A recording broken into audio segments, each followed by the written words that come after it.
ਸਤਿ ਸ਼੍ਰੀ ਅਕਾਲ, ਸਵਾਗਤ ਹੈ ਸਾਰੇ ਹੀ ਦਰਸ਼ਕਾਂ ਦਾ। ਪੰਜਾਬ ਇਸ ਵੇਲੇ ਵੇਖ ਰਹੇ ਹੋ ਤੁਸੀਂ ਤੇ ਮੈਂ ਹਾਂ ਗਗਨਦੀਪ ਸਿੰਘ ਲੈ ਕੇ ਹਾਜ਼ਰ ਹਾਂ ਪੰਜਾਬ ਪੰਜਾਬੀ ਅਤੇ ਪੰਜਾਬੀਅਤ ਦੇ ਨਾਲ ਜੁੜੀਆਂ ਖਾਸ ਖਬਰਾਂ। ਸਭ ਤੋਂ ਪਹਿਲਾਂ ਸਿੱਧਾ ਰੁਖ ਕਿਸਾਨੀ ਅੰਦੋਲਨ ਦੇ ਵੱਲ ਕਰਾਂਗੇ। ਕਿਸਾਨ ਜਥੇਬੰਦੀਆਂ ਦੇ ਵੱਲੋਂ ਸੰਘਰਸ਼ ਨੂੰ ਨਵੇਂ ਪੜਾਅ ਦੇ ਉੱਤੇ ਤੋਰਨ ਦੀਆਂ ਤਿਆਰੀਆਂ ਹੋ ਚੁੱਕੀਆਂ ਨੇ।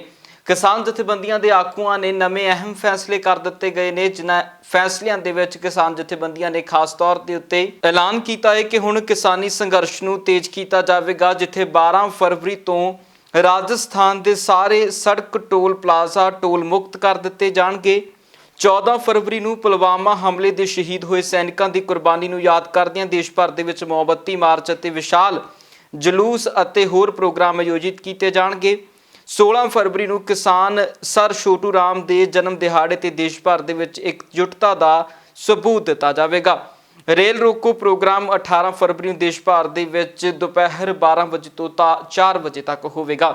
ਸੋ ਇਹ ਖਾਸ ਫੈਸਲੇ ਨੇ ਜੋ ਕਿਸਾਨ ਜਥੇਬੰਦੀਆਂ ਦੇ ਆਗੂਆਂ ਦੇ ਵੱਲੋਂ ਐਲਾਨੇ ਗਏ ਨੇ। ਉਧਰ ਦੇਸ਼ ਦੇ ਪ੍ਰਧਾਨ ਮੰਤਰੀ ਨਰਿੰਦਰ ਮੋਦੀ ਦੇ ਵੱਲੋਂ ਇੱਕ ਵਾਰ ਫਿਰ ਲੋਕ ਸਭਾ ਦੇ ਵਿੱਚ ਕਿਸਾਨ ਮੁੱਦੇ ਦੇ ਉੱਤੇ ਭਾਸ਼ਣ ਦਿੱਤਾ ਗਿਆ। ਇਸ ਭਾਸ਼ਣ ਦੇ ਦਰਮਿਆਨ ਖਾਸ ਤੌਰ ਦੇ ਉੱਤੇ ਪ੍ਰਧਾਨ ਮੰਤਰੀ ਨਰਿੰਦਰ ਮੋਦੀ ਨੇ ਕਿਹਾ ਹੈ ਕਿ ਤੁਸੀਂ ਸਾਨੂੰ ਕਾਨੂੰਨਾਂ ਦੇ ਵਿੱਚ ਖਾਮੀਆਂ ਦੱਸੋ, ਅਸੀਂ ਬਦਲਾਅ ਕਰਨ ਦੇ ਲਈ ਹਰ ਸਮੇਂ ਤਿਆਰ ਹਾਂ। ਦੱਸਦੇ ਕਿ ਉਹਨਾਂ ਦਾ ਕਹਿਣਾ ਸੀ ਕਿਸਾਨਾਂ ਦੀ ਜ਼ਿੰਦਗੀ ਬਦਲਣ ਲਈ ਗੰਭੀਰ ਕੋਸ਼ਿਸ਼ਾਂ ਹੋਈਆਂ ਨੇ। ਖੇਤੀ ਖੇਤਰ 'ਚ ਸੁਧਾਰ ਲਿਆਉਣ ਲਈ ਇਹ ਬਿੱਲ ਲਿਆਂਦੇ ਗਏ ਨੇ। ਖੇਤੀ ਖੇਤਰ ਨੂੰ ਨਵੀਆਂ ਚੁਣੌਤੀਆਂ ਨਾਲ ਨਜਿੱਠਣਾ ਹੋਵੇਗਾ। ਪ੍ਰਧਾਨ ਮੰਤਰੀ ਦਾ ਕਹਿਣਾ ਹੈ ਕਿ ਕਾਂਗਰਸ ਦੇ ਸਾਥੀਆਂ ਨੇ ਜੋ ਚਰਚਾ ਕੀਤੀ ਉਸ 'ਚ ਕਾਨੂੰਨ ਤੇ ਰੰਗਤ ਬਹੁਤ ਚਰਚਾ ਹੋਈ। ਕਾਲਾ ਕਾਨੂੰਨ, ਸਫੇਦ ਕਾਨੂੰਨ ਚੰਗਾ ਹੁੰਦਾ ਜੇਕਰ ਕਾਨੂੰਨਾਂ ਦੇ ਕੰਟੈਂਟ ਤੇ ਚਰਚਾ ਹੁੰਦੀ ਤਾਂ ਕਿ ਦੇਸ਼ ਦੇ ਕਿਸਾਨ ਸਹੀ ਚੀਜ਼ ਤੱਕ ਪਹੁੰਚ ਸਕਦੇ। ਸੋ ਇਸ ਕਰਕੇ ਦੇਸ਼ ਦੇ ਪ੍ਰਧਾਨ ਮੰਤਰੀ ਨਰਿੰਦਰ ਮੋਦੀ ਨੇ ਨਾ ਕਾਨੂੰਨਾਂ ਦੀ ਇੱਕ ਵਾਰ ਫਿਰ ਤੋਂ ਹਮਾਇਤ ਕੀਤੀ ਹੈ ਤੇ ਨਾ ਕਾਨੂੰਨਾਂ ਨੂੰ ਲਾਗੂ ਕਰਨ ਦੀ ਗੱਲ ਆਖੀ ਹੈ। ਦੱਸ ਦਈਏ ਕਿ ਲਗਾਤਾਰ ਕਿਸਾਨ ਜਥੇਬੰਦੀਆਂ ਦੇ ਵੱਲੋਂ ਵੀ ਨਾ ਕਾਨੂੰਨਾਂ ਦਾ ਵਿਰੋਧ ਹੋ ਰਿਹਾ ਤੇ ਉਧਰ ਸਿਆਸੀ ਧਿਰਾਂ ਦੇ ਵੱਲੋਂ ਵੀ ਇਸ ਦਾ ਵਿਰੋਧ ਹੋ ਰਿਹਾ। ਇਸ ਦੇ ਉੱਤੇ ਵੱਖ-ਵੱਖ ਸਮੇਂ ਦੇ ਉੱਤੇ ਸਿਆਸੀ ਬਿਆਨ ਵੀ ਆਏ ਨੇ ਤੇ ਕਿਸਾਨ ਆਗੂਆਂ ਦੇ ਬਿਆਨ ਵੀ ਨੇ। ਇਸ ਦੇ ਉੱਤੇ ਕਿਸਾਨ ਆਗੂ ਦਾ ਬਿਆਨ ਹੈ ਕਿ ਕੁਝ ਕਹਿ ਰਹੇ ਨੇ ਕਿਸਾਨ ਆਗੂ, ਉਹ ਸੁਣਦੇ ਆ। ਜਿਹੜਾ ਤੁਸੀਂ 3 ਕਾਲੇ ਕਾਨੂੰਨ ਬਣਾਇਆ, 2 ਆਰਡੀਨੈਂਸ ਪਾਸ ਕੀਤੇ, ਉਹਦੇ ਵਿਰੋਧ ਦੇ ਵਿੱਚ ਇਕੱਲੇ ਪੰਜਾਬ ਦੇ ਨਹੀਂ ਸਾਰੇ ਭਾਰਤ ਦੇ ਕਿਸਾਨ ਤੰਗ ਨੇ ਤੇ ਨਾਰਥ ਇੰਡੀਆ ਦੇ ਵਿੱਚੋਂ ਵੱਡੇ ਲੈਵਲ ਦੇ ਉੱਪਰ ਯੂਪੀ ਦੇ, ਹਰਿਆਣੇ ਦੇ, ਰਾਜਸਥਾਨ, ਮੱਧ ਪ੍ਰਦੇਸ਼ ਤੋਂ ਕਿਸਾਨ ਦਿੱਲੀ ਨੂੰ ਘੇਰੀ ਬੈਠੇ ਨੇ ਤੇ ਆਪ ਦੀ ਮੰਗ ਬਣਾਉਣ ਵਾਸਤੇ ਆਏ ਨੇ। ਇਹਨਾਂ ਨੂੰ 3 ਕਾਨੂੰਨਾਂ ਨੂੰ ਇਹ ਕਹਿੰਦੇ ਕਾਲਾ ਕੀ ਹੈ, ਇਹਦੇ 'ਚ 3 ਕਾਲੇ ਕਾਨੂੰਨ ਇਹ ਜਿਹੜੇ ਆ ਰਿਪੀਲ ਕਰਾਉਣ ਵਾਸਤੇ ਇੱਥੇ ਆਏ ਨੇ। 3 ਕਾਲੇ ਕਾਨੂੰਨ ਤਾਂ ਹੀ ਕਿਹਾ ਜਾਂਦਾ ਵੀ ਇਹ ਕਾਨੂੰਨ ਇੱਕ ਦੂਜੇ ਨਾਲ ਕਲੱਬ ਨੇ ਤੇ ਇਹ ਕਾਲੇ ਕਾਨੂੰਨ ਇਹਨਾਂ ਕਿਸਾਨਾਂ ਨੂੰ ਇਹ ਲੱਗ ਰਿਹਾ ਵੀ ਜਦੋਂ ਇਹ ਲਾਗੂ ਹੋ ਗਏ ਨਾ ਸਾਡੀਆਂ ਫਸਲਾਂ ਵਿਕਣੀਆਂ, ਨਾ ਸਾਡੀਆਂ ਜ਼ਮੀਨਾਂ ਰਹਿਣੀਆਂ। ਅੱਜ ਇੱਕ ਐਗਜ਼ਾਮਪਲ ਦੇ ਲਈਏ ਕਿ ਚਿੱਪ ਚੇਂਜ ਕਰਾਉਣ ਨੂੰ ਇੱਕ ਕੰਪਨੀ ਦੀ ਅਸੀਂ ਮਨਾ ਕਰਤਾ, ਇੱਥੋਂ ਅਪੀਲ ਕਰਤੀ ਤੇ ਉਹ ਚਿੱਪ 10-10 ਦਿਨ ਲਾ ਕੇ ਉਹਨੇ ਚੇਂਜ ਨਹੀਂ ਕੀਤੀ, ਕਈਆਂ ਦੀ ਕੀਤੀ ਹੋਈ ਨਹੀਂ। ਤੇ ਜੇ ਕੱਲ੍ਹ ਨੂੰ ਜ਼ਮੀਨਾਂ ਇਹਨਾਂ ਨੂੰ ਠੇਕੇ ਦੇ ਦਿੱਤੀਆਂ ਤੇ ਕਿੱਥੋਂ ਇਹ ਛੱਡਣਗੇ। ਤੇ ਇੰਨੀ ਐਗਜ਼ਾਮਪਲ ਹੀ ਕਾਫੀ ਸੀ ਸਾਨੂੰ ਦੇਖਣ ਵਾਸਤੇ। ਦੂਜੀ APMC ਮੰਡੀ ਦੀ ਐਗਜ਼ਾਮਪਲ ਸੀ ਜਿਹੜੀ ਬਿਹਾਰ ਦੇ ਵਿੱਚ ਇਹਨਾਂ ਨੇ 2012 ਚ ਲਾਤੀ ਸੀ। 7-8 ਸਾਲ ਉੱਥੇ ਫੇਲੀਅਰ ਹੋ ਕੇ ਉੱਥੋਂ ਦੇ 10-10, 12-12 ਕਿੱਲੇ ਵਾਲੇ ਜ਼ਿਮੀਂਦਾਰ ਵਾਲੇ ਕਿਸਾਨ ਇੱਧਰ ਆ ਕੇ ਹਰਿਆਣਾ ਪੰਜਾਬ 'ਚ ਝੋਨਾ ਲਾਉਣ ਨੂੰ ਮਜਬੂਰ ਹੁੰਦੇ ਆ, ਲੇਬਰ ਕਰਨ ਨੂੰ ਮਜਬੂਰ ਹੁੰਦੇ ਨੇ। ਜੇ ਉਹਨਾਂ ਨੂੰ ਖੇਤੀ ਦੇ ਵਿੱਚ ਉਹ ਮੰਡੀਆਂ ਓਪਨ ਕਰਨ ਨਾਲ ਉਹਨੂੰ ਫਾਇਦਾ ਹੁੰਦਾ ਤਾਂ ਉਹਦਾ ਕੀ ਕਿਉਂ ਨਾ ਉਹ ਇੱਥੇ ਆ ਕੇ ਲੇਬਰ ਕਰਦੇ। ਉਧਰ ਰਵਨੀਤ ਬਿੱਟੂ ਦੇ ਵੱਲੋਂ ਵੀ ਭਾਜਪਾ ਨੂੰ ਘੇਰਨ ਦੀ ਕੋਸ਼ਿਸ਼ ਹੋਈ ਹੈ। ਭਾਜਪਾ ਨੂੰ ਘੇਰਦਿਆਂ ਵੱਖੋ ਵੱਖਰੇ ਸਿਆਸੀ ਬਿਆਨ ਨੇ ਜੋ ਦਿੱਗਜ ਤਰੀਕੇ ਦੇ ਨਾਲ ਰਵਨੀਤ ਬਿੱਟੂ ਦੇ ਵੱਲੋਂ ਭਾਜਪਾ ਦੇ ਵੱਲ ਕਸੇ ਗਏ ਨੇ। ਜੇ ਕੋਈ ਚੰਗੀ ਗੱਲ ਕਰਦਾ ਉੱਥੇ ਮੇਰੇ ਮਗਰ ਨਾ ਪੈਣ ਤੋਂ ਸਿਵਾਏ ਕੋਈ ਚੰਗੀ ਗੱਲ ਕੱਢ ਕੇ ਦਿੰਦਾ, ਸਾਰੇ ਸਮਝਦੇ ਵੀ ਹਾਂ ਯਾਰ ਤੇਰਾ ਕੈਬਨਿਟ ਜਾਂ ਮੰਤਰੀ 'ਚ ਬਣਨ ਦਾ ਕੋਈ ਫਾਇਦਾ ਹੈ। ਉਹਦਾ ਹੱਲ ਦੱਸਦਾ ਵੀ ਨਹੀਂ ਬਿੱਟੂ ਜੀ ਆਪਾਂ ਐਂ ਕਰ ਲਈਏ, ਕਿਸਾਨਾਂ ਨੂੰ ਆਪਾਂ ਨਾਲ ਲਿਆਈਏ। ਉਹ ਤਾਂ ਐਂ ਤੜਫਣ ਲੱਗ ਗਿਆ ਵੀ ਇਹਨੇ ਗੱਲ ਇਹ ਕਹਿ ਕਿਵੇਂ ਦਿੱਤੀ। ਇਸ ਕਰਕੇ ਇਸ ਵੇਲੇ ਗੱਲਾਂ ਬਹੁਤ ਅੱਗੇ ਨਿਕਲ ਗਈਆਂ। ਇਹੀ ਜਿੱਦ ਇਹ ਰੋਜ਼ ਕਿਸਾਨਾਂ ਨੂੰ ਕਹਿੰਦੇ ਆ ਵੀ ਮੰਡੀ ਖਤਮ ਨਹੀਂ ਹੋ ਰਹੀ। ਅਸੀਂ ਕਹਿ ਰਹੇ ਹਾਂ ਮੰਡੀ ਖਤਮ ਹੋ ਰਹੀ ਆ। ਉਹ ਮੰਡੀ ਖਤਮ ਕਿਵੇਂ ਹੋਊਗੀ? ਨਾਲ ਮੰਡੀ ਨਹੀਂ ਕੱਲੀ, MSP ਵੀ ਖਤਮ ਹੋ ਰਹੀ ਆ, ਉਹਦੇ ਨਾਲ PDS ਸਿਸਟਮ ਵੀ ਖਤਮ ਹੋ ਰਿਹਾ। ਜਦੋਂ ਇੱਕ ਸਰਕਾਰ ਦੀ ਮੰਡੀ FCI ਜਿੱਥੋਂ ਖਰੀਦ ਕਰਦੀ ਆ ਉਹਦੇ ਬਰਾਬਰ ਇੱਕ ਪ੍ਰਾਈਵੇਟ ਮੰਡੀ ਲਿਆ ਕੇ ਖੜੀ ਕਰਤੀ, ਉਹ ਆਪਣੇ ਆਪੋਂ ਖਤਮ ਹੋ ਗਈ। ਮਨਸ਼ਾ ਹੀ ਤੁਹਾਡੀ ਇਹ ਆ। ਜਦੋਂ MSP ਖਤਮ ਹੋ ਗਈ ਕਿ ਸਰਕਾਰ ਨੇ FCI ਨੇ ਖਰੀਦ ਨਹੀਂ ਕਰਨੀ ਤੇ ਮੰਡੀ ਰਹਿ ਕਿੱਥੋਂ ਗਈ? ਇੱਕ ਪਾਸੇ ਪ੍ਰਾਈਵੇਟ ਪਲੇਅਰ ਆ ਜਿਹੜਾ ਉਹ ਖਰੀਦ ਕਰ ਰਿਹਾ, ਉਹ ਜਦੋਂ ਖਰੀਦ ਕਰੂਗਾ ਆਪਣੇ ਆਪ ਉਹਨਾਂ ਦੀ ਨਵੀਂ ਮੰਡੀ ਸ਼ੁਰੂ ਹੋ ਗਈ, ਇਹ ਮੰਡੀ ਖਤਮ ਹੋ ਗਈ। ਉਧਰ ਕਾਂਗਰਸ ਪਾਰਟੀ ਦੇ ਵੱਲੋਂ ਵੀ ਆਪਣੇ ਵੱਖੋ ਵੱਖਰੇ ਸੈੱਲਾਂ ਦੀਆਂ ਮੀਟਿੰਗਾਂ ਕਰਵਾਈਆਂ ਗਈਆਂ, ਜਿਸ ਮੀਟਿੰਗ ਦੇ ਵਿੱਚ ਖਾਸ ਤੌਰ ਤੇ ਉੱਤੇ ਉਹਨਾਂ ਕਿਸਾਨਾਂ ਦੇ ਬਾਰੇ ਚਰਚਾ ਹੋਈ ਹੈ ਜਿਨ੍ਹਾਂ ਕਿਸਾਨਾਂ ਨੂੰ 26 ਜਨਵਰੀ ਨੂੰ ਗ੍ਰਿਫਤਾਰ ਕੀਤਾ ਗਿਆ ਜਾਂ ਉਸ ਤੋਂ ਬਾਅਦ ਗ੍ਰਿਫਤਾਰ ਕੀਤਾ ਗਿਆ। ਇਸ ਮਾਮਲੇ ਦੇ ਵਿੱਚ ਚਰਚਾ ਕਰਦੇ ਉਹਨਾਂ ਦਾ ਕਹਿਣਾ ਸੀ ਕਿ ਕਿਸਾਨਾਂ ਦਾ हर हाल दे विच असीं साथ देवांगे। अभी तक दिल्ली पुलिस ने अलग अलग पुलिस स्टेशंस में लगभग 42-43 के आसपास FIR दर्ज की हैं और दिल्ली पुलिस ये भी नहीं बता रही थी कि कितने लोग अरेस्ट हुए हैं, क्या हुआ है। तो हमने पंजाब भवन में 1 फरवरी को हमने अपनी एक प्रेस कॉन्फ्रेंस की थी। पंजाब गवर्नमेंट के मिनिस्टर्स भी आए थे उसमें। उसके बाद हमारा एक डेलीगेशन होम मिनिस्टर साहब से मिला था और 1 फरवरी को पहली बार मिलने के बाद में होम मिनिस्टर साहब ने आश्वासन दिया था कि भाई हम लिस्ट जारी करेंगे और 1 फरवरी को ही पहली लिस्ट जारी की दिल्ली पुलिस ने अपनी वेबसाइट पे, जिसमें इन्होंने बताया कि भाई 120 लोग इन्होंने अरेस्ट किए हैं। उसके बाद में दिल्ली पुलिस ने क्या किया है कि जो FIR हैं उनको क्राइम ब्रांच में ट्रांसफ़र करना स्टार्ट कर दिया है और क्राइम ब्रांच जो निर्दोष किसान, कुछ ऐसे लोग भी हैं जो गांव में थे, आए नहीं थे, उनको भी अभी नोटिस लगातार दे रही है। जो हमें सूचना मिल रही है हमें वो भेज रहे हैं नोटिस कि किसान खेती कर रहा था गांव में लेकिन नोटिस उसको दे दिया गया है। तो उस टाइप से दिल्ली पुलिस कर रही है। तो एक तरह से उनका मोरल तोड़ने के लिए कि किसान आंदोलन का हिस्सा ना बने, सबके अंदर एक भय का माहौल बन जाए कि एक गांव में अगर 5 किसानों को नोटिस दे दिया जाए तो वहाँ से कोई आए नहीं आंदोलन के लिए। तो वो दमनकारी नीति पे अभी सरकार चल रही है और हम सभी को आश्वासन दे रहे हैं कि किसी के साथ अन्याय नहीं होगा। हर एक किसान की लड़ाई हम मुस्तैदी से लड़ेंगे और फ्री ऑफ कॉस्ट लड़ेंगे। प्रो बोनो हम सारे केसेस करेंगे। डेमोक्रेसी को बचाने के लिए, अपनी आवाज़ रखने के लिए, वो एक वर्ग जो सरकार के कानून से सहमत नहीं है, जिसकी तादाद बहुत ज़्यादा है लेकिन सरकार उनको अनसुना कर रही है, इसीलिए आज से हमने एक सोशल मीडिया वॉरियर के नाम से प्रोग्राम लॉन्च किया जिससे लोग जुड़ेंगे और आवाज़ उठाएंगे। उन तमाम मुद्दों पर आवाज़ उठाएंगे जो जनविरोधी है, जो इस देश के खिलाफ नीति बनेंगे उसके खिलाफ आवाज़ उठाएंगे। इसीलिए तो हम इनको जोड़ रहे हैं। ये ट्रोल आर्मी नहीं है। कोई एक आदमी आवाज़ उठाता है तो उसमें पूरे भाजपा के कार्यकर्ता इस तरह से टूट के पड़ते हैं। इसमें कांग्रेस के कार्यकर्ताओं के साथ वो लोग भी जुड़ेंगे जो इस सरकार से सहमत नहीं है, उन कानूनों से सहमत नहीं है, जो देश के लिए भविष्य के लिए ठीक नहीं है। उधर पंजाब ਦੇ ਵਿੱਚ ਨਗਰ ਨਿਗਮ ਚੋਣਾਂ ਨੂੰ ਲੈ ਕੇ ਸਿਆਸਤ ਪੂਰੀ ਤਰ੍ਹਾਂ ਪੱਕੀ ਹੋਈ ਹੈ। ਇਸ ਸਿਆਸਤ ਦੇ ਦਰਮਿਆਨ ਵੱਖੋ ਵੱਖਰੇ ਰੰਗ ਵੇਖਣ ਨੂੰ ਮਿਲ ਰਹੇ ਨੇ। ਇਸ ਦੇ ਉੱਤੇ ਹੀ ਵੱਖ-ਵੱਖ ਪਾਰਟੀਆਂ ਦੀਆਂ ਪ੍ਰੈਸ ਕਾਨਫਰੰਸਾਂ ਆਈਆਂ ਨੇ, ਜਿਸ ਦੇ ਵਿੱਚ ਭਾਜਪਾ ਦੇ ਵੱਲੋਂ ਵੀ ਪ੍ਰੈਸ ਕਾਨਫਰੰਸ ਕੀਤੀ ਗਈ ਹੈ ਤੇ ਆਮ ਆਦਮੀ ਪਾਰਟੀ ਦੇ ਵੱਲੋਂ ਯੂਥ ਵਿੰਗ ਦੀ ਸਹਿ ਪ੍ਰਧਾਨ ਲਗਾਈ ਗਈ ਬੀਬੀ अनमोल गगन मान भी अमृतसर ਦੇ ਵਿੱਚ ਪਹੁੰਚੀ ਹੈ ਤੇ ਉਸ ਤੋਂ ਵੱਲੋਂ ਵੀ ਟਿੱਪਣੀਆਂ ਕੈਪਟਨ ਅਮਰਿੰਦਰ ਸਿੰਘ ਦੀ ਸਰਕਾਰ ਦੇ ਉੱਤੇ ਕੀਤੀਆਂ ਗਈਆਂ ਨੇ। ਕੀ ਕੁਝ ਕਹਿਣਾ ਅਨਮੋਲ ਗਗਨ ਮਾਨ ਦਾ ਉਹ ਸੁਣਦੇ ਹਾਂ ਤੇ ਫਿਰ ਭਾਜਪਾ ਦੀ ਪ੍ਰੈਸ ਕਾਨਫਰੰਸ ਸੁਣਾਂਗੇ। ਹਰ ਵਰਗ ਦਿਲ ਖੋਲ ਕੇ ਪਿਆਰ ਦੇ ਰਿਹਾ, ਮੀਡੀਆ ਵੀ ਸਾਡਾ ਸਾਥ ਦੇ ਰਿਹਾ, ਉਹ ਜੀ ਗੱਲ ਨਹੀਂ ਆ। ਸੋ ਪੰਜਾਬ ਦੇ ਮੀਡੀਆ ਦਾ, ਲੋਕਾਂ ਦਾ ਹੱਕ ਸੱਚ ਲਈ ਖੜੇ ਤੇ ਇਹ ਆਮ ਆਦਮੀ ਪਾਰਟੀ ਆਮ ਲੋਕਾਂ ਦੀ ਪਾਰਟੀ ਹੈ। ਮੈਂ ਸਾਰਿਆਂ ਦਾ ਧੰਨਵਾਦ ਕਰਦੀ ਹਾਂ ਜਿਹੜੇ ਸਾਥ ਦੇ ਰਹੇ ਨੇ। ਆਮ ਆਦਮੀ ਪਾਰਟੀ ਇਹਨਾਂ ਲੋਕਾਂ ਦੀ ਅੰਦੋਲਨਾਂ ਦੇ ਵਿੱਚੋਂ ਨਿਕਲੀ ਪਾਰਟੀ ਹੈ, ਕੋਈ ਰਾਜਾਂ ਦੀ ਪਾਰਟੀ ਨਹੀਂ ਹੈ। ਸੋ ਮੈਂ ਉਮੀਦ ਕਰਦਾ, ਸਵੇਰ ਦੇ ਮੈਂ 3 ਵਜੇ ਦੀ ਉੱਠੀ ਹੋਈ ਹਾਂ, ਮੇਰੇ ਖਿਆਲ 'ਚ ਲਗਾਤਾਰ ਪ੍ਰਚਾਰ ਦੇ ਉੱਤੇ ਆ। 2 ਘੰਟੇ ਅਸੀਂ 2-2 ਘੰਟੇ ਸੌਂ ਰਹੇ ਹਾਂ ਇਹਨਾਂ ਚੋਣਾਂ ਦੇ ਵਿੱਚ, ਲੋਕਾਂ ਨੂੰ ਅਵੇਅਰ ਕਰ ਰਹੇ ਹਾਂ। ਸੋ ਮਿਹਨਤ ਜ਼ਾਈ ਨਹੀਂ ਜਾਂਦੀ, ਲੋਕਾਂ ਲਈ ਆਵਾਜ਼ ਬਣਨਾ ਬੜਾ ਜ਼ਰੂਰੀ ਆ। ਤਾਂ ਕਰਕੇ ਥੋੜੀ ਥਕਾਵਟ ਦਿਸ ਰਹੀ ਹੈ ਗਲੇ ਦੇ ਵਿੱਚ, ਮੈਂ ਮਾਫੀ ਚਾਹੁੰਦੀ ਹਾਂ। ਪਰ ਜੋਸ਼ ਨਹੀਂ ਘਟਿਆ, ਅੰਦਰ ਜੋਸ਼ ਜਿਹੜਾ ਅੰਦਰ ਲੋਕਾਂ ਦੀ ਸੇਵਾ ਕਰਨ ਦੀ ਭਾਵਨਾ ਉਨੀ ਰਹਿਣੀ ਹੈ। ਕੀ ਲੱਗਦਾ ਹੈ ਕਾਂਗਰਸ ਪਾਰਟੀ ਨੂੰ ਹਾਰ ਦਾ ਡਰ ਸਤਾ ਰਿਹਾ, ਇਸ ਕਰਕੇ ਕਾਗਜ਼ ਭਰਨ ਤੋਂ ਵੀ ਰੋਕਿਆ ਜਾ ਰਿਹਾ ਸੀ? ਦੇਖੋ ਜੀ, ਇਹ ਕਾਂਗਰਸ ਪਾਰਟੀ ਹਾਰੀ ਪਈ ਆ ਲੋਕਾਂ ਦੀਆਂ ਨਜ਼ਰਾਂ ਦੇ ਵਿੱਚ, ਲੋਕਾਂ ਦੇ ਦਿਲਾਂ ਦੇ ਵਿੱਚ ਕਾਂਗਰਸ ਪਾਰਟੀ ਹਾਰੀ ਪਈ ਆ। ਕਿਉਂ ਧੱਕੇ ਨਾਲ ਵੋਟਾਂ ਲੈਣਾ ਚਾਹੁੰਦੇ ਹੋ? ਹਾਰ ਮਨਜ਼ੂਰ ਕਰ ਲਓ, ਕੋਈ ਗੱਲ ਨਹੀਂ। 73 ਸਾਲ ਬਹੁਤ ਹੁੰਦੇ, ਲੋਕਾਂ ਨੇ ਮੌਕਾ ਦਿੱਤਾ। ਹੁਣ ਆਪਣੀ ਹਾਰ ਮੰਨ ਕੇ ਕੋਈ ਬੁਰੀ ਗੱਲ ਨਹੀਂ ਆ। ਹਾਰ ਜੇ ਸਿਆਣਪ ਨਾਲ ਜਾਂ ਵੋਟਾਂ ਨਿਰਪੱਖਤਾ ਨਾਲ ਹੋਣ ਦਿਓ, ਫਿਰ ਤੁਹਾਨੂੰ ਆਪਣਾ ਪਤਾ ਲੱਗ ਜਾਣਾ। ਹੱਥਕੰਡੇ ਵੋਟ ਖਰੀਦੇ ਬਿਨਾ ਜਿੱਤ ਕੇ ਵਿਖਾਓ। ਤੇ ਹੁਣ ਭਾਜਪਾ ਦੀ ਪ੍ਰੈਸ ਕਾਨਫਰੰਸ ਦੇ ਵਿੱਚ ਚੱਲਦੇ ਹਾਂ ਕਿ ਆਖਰਕਾਰ ਭਾਜਪਾ ਦੇ ਪੰਜਾਬ ਪ੍ਰਧਾਨ ਅਸ਼ਵਨੀ ਸ਼ਰਮਾ ਕੀ ਕਹਿ ਰਹੇ ਨੇ। ਹਾਲਾਤ ਦਾ ਸਾਹਮਣਾ ਕੀਤਾ। ਵੋਟਾਂ ਵਾਲੇ ਦਿਨ ਖੁੱਲ ਕੇ ਬਾਹਰ ਆਓ, ਆਪਣੇ ਮਨਪਸੰਦ ਕੈਂਡੀਡੇਟ ਨੂੰ ਵੋਟਾਂ ਪਾਓ ਤਾਂ ਕਿ ਲੋਕਤੰਤਰ ਦੀ ਜਿੱਤ ਹੋਏ ਔਰ ਜਿਹੜੇ ਲੋਕਤੰਤਰ ਨੂੰ ਹਾਈਜੈਕ ਕਰਨਾ ਚਾਹੁੰਦੇ ਆ ਉਹਨਾਂ ਦੀ ਹਾਰ ਹੋਏ। ਲੋਕਤੰਤਰ ਦੇ ਅੰਦਰ ਇਹ ਫੇਲੂਅਰ ਕਿਹਦਾ ਗਿਣਿਆ ਜਾਏਗਾ? ਅਗਰ ਰਾਜਨੀਤਿਕ ਪਾਰਟੀਆਂ ਇਸ ਉਤਸਵ ਦੇ ਅੰਦਰ ਆਪਣੀ ਪਾਰਟੀ, ਆਪਣੇ ਕੈਂਡੀਡੇਟ ਦਾ ਪ੍ਰਚਾਰ ਨਹੀਂ ਕਰ ਸਕਦੀਆਂ ਤੇ ਜਵਾਬਦੇਹੀ ਕਿਹਦੀ ਹੈ? ਜਾਖੜ ਦੇ ਪਾਰਟੀ ਦੇ ਮੁੱਖ ਮੰਤਰੀ ਦੀ ਜਵਾਬਦੇਹੀ ਹੈ, ਜਿਹੜੇ ਕਿ ਕਾਂਗਰਸ ਦੇ ਮੁੱਖ ਮੰਤਰੀ ਨਹੀਂ, ਪੂਰੀ ਸਟੇਟ ਦੇ ਮੁੱਖ ਮੰਤਰੀ ਨੇ, ਜਿਨ੍ਹਾਂ ਦੇ ਜੁਮੇ ਪੰਜਾਬ ਦੇ ਜਨਤਾ ਨੇ, ਜਿਨ੍ਹਾਂ ਤੇ ਵਿਸ਼ਵਾਸ ਕੀਤਾ ਸੀ ਇਹ ਕਾਨੂੰਨ ਵਿਵਸਥਾ ਬਣਾਉਣਗੇ। ਅੱਜ ਹਾਲਾਤ ਜਾਖੜ ਸਾਹਿਬ ਖੁਦ ਹੀ ਆਪਣੇ ਸਵਾਲ ਦੇ ਅੰਦਰ ਹੀ ਘਿਰੇ ਪਏ ਨੇ।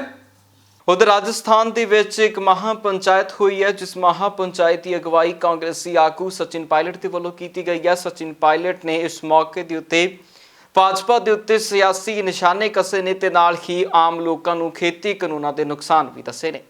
ਧਰਨੇ ਦੇ ਉੱਤੇ ਬੈਠੇ ਕਿਸਾਨਾਂ ਨੂੰ ਵੱਖ-ਵੱਖ ਸਮੇਂ ਦੇ ਉੱਤੇ ਕਈ ਪਾਰਟੀਆਂ ਦੇ ਆਗੂਆਂ ਦੇ ਵੱਲੋਂ ਇਹਨਾਂ ਕਿਸਾਨਾਂ ਨੂੰ ਮਾਓਵਾਦੀਆਂ ਜਾਂ ਵੱਖਵਾਦੀਆਂ ਦੇ ਨਾਲ ਜੋੜਿਆ ਜਾਂਦਾ ਹੈ, ਜਿਸ ਨੂੰ ਲੈ ਕੇ ਦਿੱਲੀ ਸਿੱਖ ਗੁਰਦੁਆਰਾ ਪ੍ਰਬੰਧਕ ਕਮੇਟੀ ਦੇ ਪ੍ਰਧਾਨ ਮਨਜਿੰਦਰ ਸਿੰਘ ਸਿਰਸਾ ਦੇ ਵੱਲੋਂ ਇੱਕ ਵੀਡੀਓ ਜਾਰੀ ਕੀਤੀ ਗਈ ਹੈ, ਜਿਸ ਦੇ ਵਿੱਚ ਉਹਨਾਂ ਇੱਕ ਤਾਂ ਦੱਸਿਆ ਹੈ ਕਿ ਗੁਰਦੁਆਰਾ ਸ਼੍ਰੀ ਬੰਗਲਾ ਸਾਹਿਬ ਦੇ ਵਿੱਚ ਨਵੀਂ ਸਿਟੀ ਸਕੈਨ ਮਸ਼ੀਨ ਲਗਵਾਉਣ ਜਾ ਰਹੇ ਨੇ, ਜਿਸ ਦਾ ਪ੍ਰਬੰਧ ਖੁਦ ਦਿੱਲੀ ਸਿੱਖ ਗੁਰਦੁਆਰਾ ਪ੍ਰਬੰਧਕ ਕਮੇਟੀ ਦੇ ਵੱਲੋਂ ਵੇਖਿਆ ਜਾਵੇਗਾ ਤੇ ਨਾਲ ਹੀ ਉਹਨਾਂ ਦਾ ਕਹਿਣਾ ਸੀ ਕਿ ਅਸੀਂ ਵੱਖਵਾਦੀ ਨਹੀਂ, ਅਸੀਂ ਦੇਸ਼ ਦੀ ਭਲਾਈ ਦੇ ਵਿੱਚ ਲਗਾਤਾਰ ਯੋਗਦਾਨ ਪਾ ਰਹੇ ਹਾਂ। ਸਾਡੇ ਬਾਰੇ ਕਿਹਾ ਜਾਂਦਾ ਸੀ ਦੇਸ਼ ਵਿਰੋਧੀ ਆ ਜੀ, ਉਹ ਅੱਤਵਾਦੀ ਵੱਖਵਾਦੀ। ਅਸੀਂ ਹਮੇਸ਼ਾ ਮਾਨਵਤਾ ਦੀ ਸੇਵਾ ਕਰਨ ਵਾਲੇ ਲੋਕ ਆ। ਜੋ ਤੁਸੀਂ ਦੇਖ ਰਹੇ ਜੇ ਨਾ, ਇਹ ਵਰਲਡ ਦੀ ਬੈਸਟ ਸੀਮੈਂਟਸ ਦੀ ਸਿਟੀ ਸਕੈਨ। ਇਹ ਸਿਟੀ ਸਕੈਨ ਗੁਰਦੁਆਰਾ ਬੰਗਲਾ ਸਾਹਿਬ ਗੁਰੂ ਹਰਕ੍ਰਿਸ਼ਨ ਪਾਤਸ਼ਾਹ ਜੀ ਦੇ ਦਰ ਤੇ ਲੱਗ ਰਹੀ ਆ।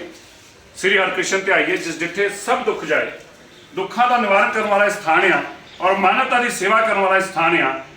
ਇੱਥੇ ਨਾ ਕਿਸੇ ਧਰਮ ਦੇਖਿਆ ਜਾਂਦਾ, ਨਾ ਜ਼ਾਤ ਦੇਖੀ ਜਾਂਦੀ ਆ, ਤੇ ਨਾ ਹੀ ਕਿਸੇ ਦਾ ਰਾਸ਼ਨ ਕਾਰਡ ਦੇਖਿਆ ਜਾਂਦਾ ਅਮੀਰੀ ਗਰੀਬੀ ਵਾਸਤੇ, ਔਰ ਨਾ ਹੀ ਕਿਸੇ ਦਾ ਪੈਨ ਕਾਰਡ ਦੇਖਿਆ ਜਾਂਦਾ ਕਿ ਉਹਦੀ ਆਮਦਨ ਕਿੰਨੀ ਆ, ਔਰ ਨਾ ਹੀ ਕਿਸੇ ਦਾ ਆਧਾਰ ਕਾਰਡ ਦੇਖਦੇ ਕਿ ਉਹਦਾ ਧਰਮ ਕੀ ਆ।